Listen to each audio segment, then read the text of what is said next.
The offensive and defensive line will decide the Terps season.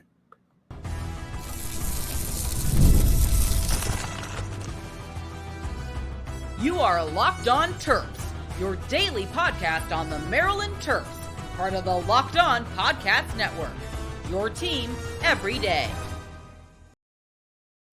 What's up, everyone? I'm Tre Moore, video content creator for 247 Sports and InsideMarylandSports.com, and host of Locked On Terps for the Locked On Podcast Network, your team every day. So thank you for making us part of your day. And today's episode is brought to you by FanDuel. Make every moment more. As playoffs wind down, the sports stop sporting like we want them to. But this summer, FanDuel is hooking up all customers with a boost or bonus bets daily. That's right. There's something for everyone every day, all summer long. So visit FanDuel.com to get started. I really believe that up front, Maryland's offensive and defensive line is going to decide how this season goes for the Terrapins. It always starts up front. In football, that's what it always is. It always starts with the big boys up front. I don't care about what level it is, high school, college, pro. It always starts up front. If you can't block, you can't do much. If you can't get a pass rush, your defense is probably not going to be very good. And I believe the way Maryland football's team is constructed and how I feel about other position groups, which I'll explain, I feel like the offensive and defensive line are going to decide the success of this year's season. Sure, some other things have to go right. Sure, the quarterback play still has to be good. Sure, our wide receivers still have to get open. Sure, our secondary still has to be decent sometimes. But I really believe that how these two position groups will play will decide how this season will go. When I think about the offense, when I think about where we are in terms of our quarterbacks and how we have a bunch of guys that we don't really know who's going to be the starter. Some people think MJ Moore. Some people think Billy Edwards. Some people might think that Cam Edge should be the starter. But one thing's for sure, whoever start is going to have either inexperience in the Maryland system, like MJ Morris has. He's not experienced in the Maryland football system. He hasn't played a lot of football in the Maryland system. So it takes some getting used to get into a new system for any quarterback. But for Billy Edwards and Cameron Edge, they just don't have a lot of game experience. They haven't played a lot in the Big Ten. They haven't played a lot for Maryland. Yeah, they've been in the system. Yeah, they've practiced a lot, but they haven't been in the games a lot. And so if your offensive line is not right, and your offensive line is not playing well and is playing pretty poor, then it makes it that much harder on a guy that's either new to the Maryland system or just new to playing in games like Cameron Edge and Billy Edwards are. And so if our offensive line can't block at least at a decent level and can't put up decent play to pretty good play, then the quarterbacks are going to struggle. The quarterbacks are going to struggle no matter what. Sometimes you have a guy in today's age where you have a guy that can make up for it, where he can make up for the poor play along the offensive line. There's not too many of those types of players in college football, or even in the NFL. There's not a ton of those types of guys. There's not a ton of guys that can make up for poor play along the offensive line. There's some guys when you think about the NFL and when you think about college football, but most guys probably can't make up for it. Like I think about in the NFL, maybe Joe Burrow has had poor offensive lines, but we don't have Joe Burrow in our quarterback room. I don't think that's a crazy statement to make. I think everyone would agree with that. We don't have that type of quarterback in our quarterback room right now. And I'm not saying that we don't have good players, but there are very few players in the college football and the NFL that can play high-level football without at least solid offensive line play. So yeah, everyone's going to tell you our quarterback situation and how the quarterback plays is going to decide how our season is. It's going to decide how good we are. And yeah, there's a lot of truth to that. But a lot of it before even getting to the quarterback is going to start with how the offensive line blocks. If the offensive line can't block for those guys, and when we play Oregon, they're getting pressure on us every play, or we're playing Penn State and Abdul Carter's just taking off our quarterback's head and creating pressure, then they're not going to be successful. Or in week 2 against Michigan State, we can't block them. Our quarterbacks more than likely, almost for sure, I would say 90% chance isn't going to look good. It won't even have a chance to be successful. That's the language they use a lot. The quarterback didn't have a chance to be successful. And I think that is a point that could be made if our offensive line isn't good. So if we want to be successful as a team and as a passing game, and our quarterback wants to play at a high level, the most important position on our team, it's going to start with the offensive line. If they create time, if they create lanes for the quarterback and for our running back room, and I haven't even talked about the running backs yet and the running game, if they create time, then we have a chance to be a decent offense, and our quarterback's going to be able to get comfortable. And if the quarterback's not good, we have 2 other guys that will be able to play, and I hope that one of them ends up playing decent level football. But at the end of the day, if we can't block, I promise you, nobody's going to be successful in that offense. And then moving on to the running game. Running game is a quarterback's best friend. If we can have a good, solid running game, it could really help our team. And I'm telling you now, I'm on the side of that a good running game is usually mostly 70% the offensive line, 30% the running back. If you have a mediocre to average to pretty good running back, if you have a good offensive line that can create lanes, that can create openings for running backs, it doesn't really matter who your back is, to be honest. If he's a good, solid back, then he's going to be successful and he's going to look good.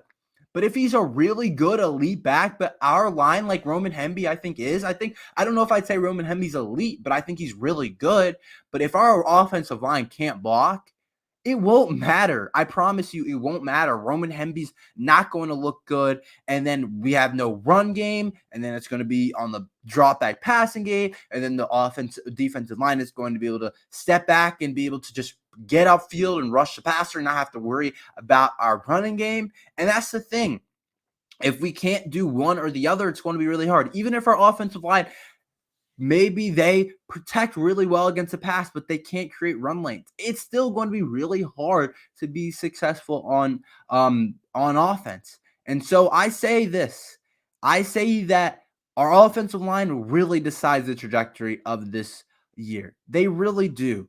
It's definitely a lot of question marks in there about how and what will happen with the starting 5, who will start. But I think our offensive line is going to really decide how this year goes. If our quarterbacks, Billy Edwards, MJ Morris, whoever it is, if they can get into rhythm, if our running game can go, if the offense can come and become balanced, it's going to be up front. I promise you, a lot of it's going to lead to up front. And if we're struggling as an offense, I'm almost for sure that, maybe part of it's going to be quarterback play. A lot of it's going to start with the offensive line and be the offensive line play.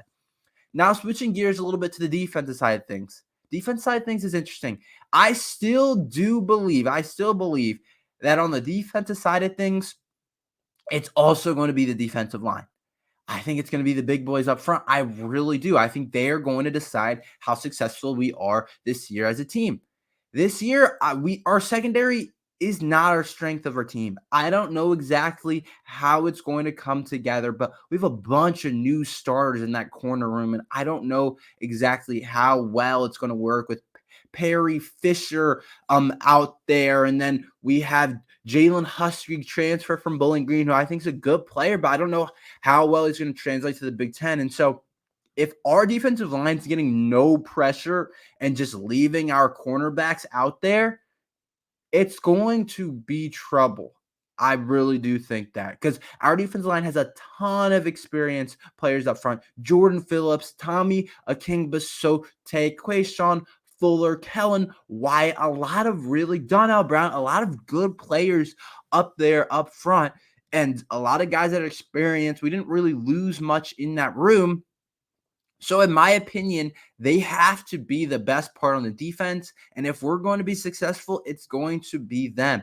Our linebacker room, if before we lost a lot of different players, which I'll talk about, we lost Fanaje Gotay, we lost Tayshaun Barham. It's now become just a pretty decent room. I wouldn't say it's really good. Before, if we wouldn't have lost anybody, I would have said it was a really good room. But I think for our secondary to be successful, it's going to come down to our defensive line. I really do believe that, because I think last year was like our secondary was sometimes successful even without our D-line getting pressure. And I would have told you that our secondary was the most important part of our defense. But this year, I think it's a defensive line. If they don't play well, if they're not successful, if they can't rush the passer, if they can't stop the run as well, then I don't think our defense is going to be good. And even if they're average at it, I don't know if our defense will be good. I think they have to be above average. They're not going to be elite. We're not going to be like a Bama or a Georgia on the defensive line just turning out NFL players, but they have to be able to make not many mistakes in terms of being in their gaps, being in the right place at the right time. But they also are going to have to create some big-time plays and create big-time plays on third down and do those different things, because we have a bunch of guys in the secondary that haven't played a lot. And it's similar to how I talked about the offensive line with the quarterback room or the defensive line to the secondary. It's a similar thing. Obviously not exactly the same, but I do think that's kind of similar. If our defensive line isn't playing well, then it's going to be really hard for our secondary to be successful. Same thing with the offensive line. If our offensive line isn't playing well, then it's going to be really hard for our quarterback to be successful, or our running back to be successful, or defensive line. Same thing with the linebackers. It's going to be really hard for our linebackers to be successful. So I really do believe that it's going to come down to the offensive and defensive line this year for Maryland football. And if we want to be successful, that's what it's going to come to. I really do believe that. Fanaje Gotay has found a new home. Will our linebacker room still be okay with all the losses? I'll talk about that after this ad from FanDuel. I love sports. I love them so much, and I never want them to stop. But as playoffs wind down, we get fewer games, and the sports aren't sporting like we want them to. But FanDuel lets you keep sports going whenever you want. All you have to do is open the app and dream up bets anytime you're in the mood. And this summer, FanDuel is hooking up all customers with a boost or bonus bets daily. That's right. There's something for everyone every day, all summer long. So whether you guys want to bet on golf or want to bet on baseball, or if you want to look at some future markets for college football and bet over on Maryland wins, you can do that over on FanDuel. So make sure you guys go ahead and check that out. FanDuel, the official sports betting market of Major League Baseball. So make sure you head over to FanDuel and start making all the sports fun all summer long. So Fanaje Gotay has transferred to Auburn. Maryland has lost two key players in the linebacker room. And I do believe that we will still be okay. I don't think the Fanaje Gotay loss kills us. I already know he was in the portal. I already know that we were going to lose him. But since he's found his destination, I do want to congratulate Fanaje for going to Auburn. I think that's a pretty cool place to go. It's the SEC. There's a lot of different things going on there in terms of you're going to play some really high-level football games. You get to play in the SEC, which is it's different over there in the SEC. But the Big Ten and the SEC, I don't think it's that much different. I would give the SEC probably a slight edge. I probably would. But Big Ten and SEC, two best conferences. But I can understand him wanting to go to Auburn. It's also kind of confusing. I just recorded with Locked on Auburn, so make sure you guys want to check that out. If you want to know kind of our thoughts on Fanaje Gotay and how he fits into the Auburn linebacker room overall. But I want to talk about our linebacker room. We lost Fanaje Gotay to Auburn. We lost Tayshaun Barham to Michigan. Two really good programs that we lose players to, especially Michigan, but Auburn to SEC. That's a brand. That's a pretty big school. So we lost two guys into some schools that will probably be ranked in the Michigan, probably ranked top 10-ish. Auburn, I don't know exactly if Auburn will be ranked, but definitely two brands in college football. And so usually when you lose a guy to Auburn in your linebacker room and a guy to Michigan in your linebacker room, you're probably not going to be okay. But here's my thing. I still think we're fine. To be completely honest, I think we're completely fine. Now, there's a couple of things that is interesting about this and how it will kind of work, but I really do think that we are fine. Ruben Hippolyte has to be, I think, really good for us and has to stay healthy. Those are two things. He's had some injuries in the past, but I think he's relatively been healthy, but I need Ruben Hippolyte to stay healthy. I don't think I realized how good of a year Ruben Hippolyte had last year. Ruben Hippolyte had a really good year last year. Third team All Big Ten, did some really good things. He's preseason Big Ten by all these different websites that are coming out with those types of things. The preseason All Big Ten, I think he was just on the last one I looked, I think it was PFS preseason All Big Ten. He was on another one. I've seen him on multiple preseason Big Tens, which makes sense. He's a really good player, but he has to stay healthy now. Here's the thing with this linebacker room. We're going to be completely fine, but we lose depth. And if injuries start to become a problem, which I think it's not out of the realm of possibilities. Definitely not. It's definitely injuries are definitely something that could possibly happen. Obviously, I don't hope they do, but I think they do. And that's kind of how I kind of view it. If everyone stays healthy, I think we'll be completely fine. Hippolyte, third team All Big Ten last year, really good player. He probably could have the opportunity to play at a lot of different types of places. He's a chance to be an All Big Ten type of player. Again, he has a chance to be the star of the Maryland defense, I think, in the middle.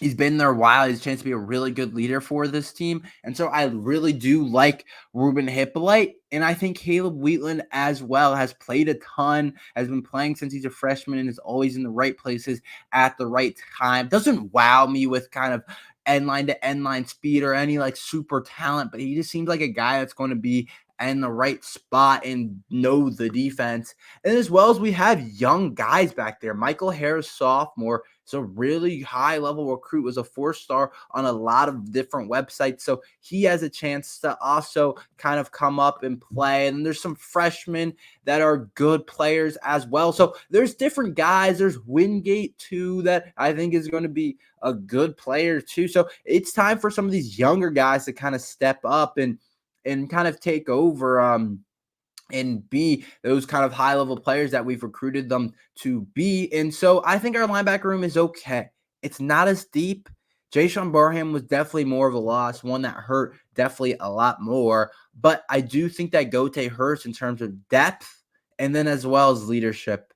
I talked about it on Locked on Auburn, so I'm telling you guys, make sure to go check that out. I think he's posting it tomorrow. It's a really it's like 10 minutes long, just talking about Gotay to Auburn, his view on it, my view on it, and it's interesting. So make sure you guys go check that out overall. But I do think our linebacker room's okay. I don't think there's a lot of explosive talent in the room. I don't think there's a ton of like difference makers, I would say. I think Ruben Hippolyte is one guy that's like a difference maker, but I do think it's solid. And I'll be interested to see kind of who plays, because Maryland has a love to rotate younger guys. So will Wingate play? Will Michael Harris play? Will some of the freshmen get any time? That'll be one thing that I'll definitely be looking at and I'll definitely be interested in. And I don't know exactly what will happen with that and how the rotations will work. But I do believe that there's talented players under Gotay. And one thing I didn't understand was why Gotay was playing second team defense in the spring game. That didn't really make sense to me. I'm sure Coach Locksley has a different explanation for it. I think that's a part of the reason why Gotay decided to enter the portal. He was like, nah, I'm not playing second team defense. And so he goes to Auburn. He has a final year of eligibility and he has a chance to be a good player. He also gets to join Rico Walker, so that'll be interesting as well. So I'll be interested to see how Gotay how he develops at Auburn, but I do think we'll be okay if we stay healthy. Now, if we suffer an injury to Hippolyte or suffer an injury to Wheatland or something like that, then we can be in trouble. And it's realistic to think that a guy or two could miss a game or two or whatever could happen. This is what happens with injuries. So I think we're fine if we stay healthy, but if things start to get kind of injured and people start to have different problems, then that's where we could see a going downhill quickly, losing Barham, losing Gotay in that linebacker room. A Maryland basketball player, a Maryland basketball recruit just put us in his top 3. I will talk about that right now.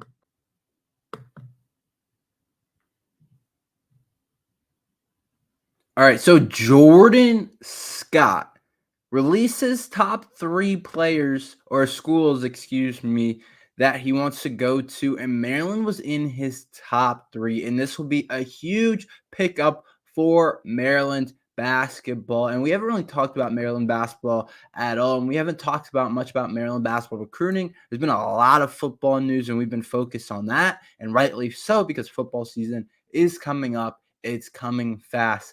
But Jordan Scott is interesting. He released his top 3, which was Michigan State, Virginia Tech, and Maryland. And he's a Virginia kid. He's from Virginia, goes to school in Virginia, high school, South Lake. So he's a Virginia guy. And so I guess it would make sense for Virginia Tech to be on that list. But Maryland is definitely I don't know exactly who the favorite would be, but Maryland's definitely very much in the conversation, and this is a guy we really want to land. Like I didn't really know much about this kid until I started looking at it, but he would be a really high level 4-star blue chip-ish type of player. He's ranked 51st nationally on 247, the number 9 small forward in his class, and number 2 in the state of Virginia. So he's the type of guy that we want at this program. He's the type of guy that would really help us, that would really benefit us. And the fact that Michigan State and Tom Izzo wants him too is a good definitely good to be competing with Michigan State in terms of basketball players. And if we can land this guy, I think it's a really good start to our 2025 class for Maryland basketball. And if we can start by landing this type of player, we're in a really good spot. Then I think you would probably want 1 or 2 other types of guys like this. But I think that Jordan Scott, I think that he's going to be a really good player. He's versatile. He's 6'7", so he's got the height as well to compete in the Big Ten and to be a small forward. So he's definitely not undersized at all, but he can do different things as a player. He can shoot the ball. He can get to the rim. He's a pretty good athlete. So he definitely can do a lot of different things as a player. It's interesting because he's ranked really differently on a couple different websites. Like Rivals has him as 85th ranked, which is interesting. Some other websites have him ranked differently too. Like On3 has him ranked 73rd nationally and the 16th ranked small forward. So 247 is definitely the highest on him. ESPN also has him as a 4-star. So it's interesting. Different websites have him as different things, but everyone has him as at least a 4-star. So he's definitely a really high quality player. And Maryland basketball's NIL or something has stepped up, because when we were landing Jacoby Gillespie, Derek Queen, Rodney Rice, and all these different types of guys, it was like something has changed. Something changed, because after the poor season that we went through, to still be able to land all these really high level guys, I don't know what it was, but something seemed a little bit different. But I think if we land Jordan Scott, I think it's a really good start to our 2025 class. And when I think about the future of Maryland basketball, I think he fits in.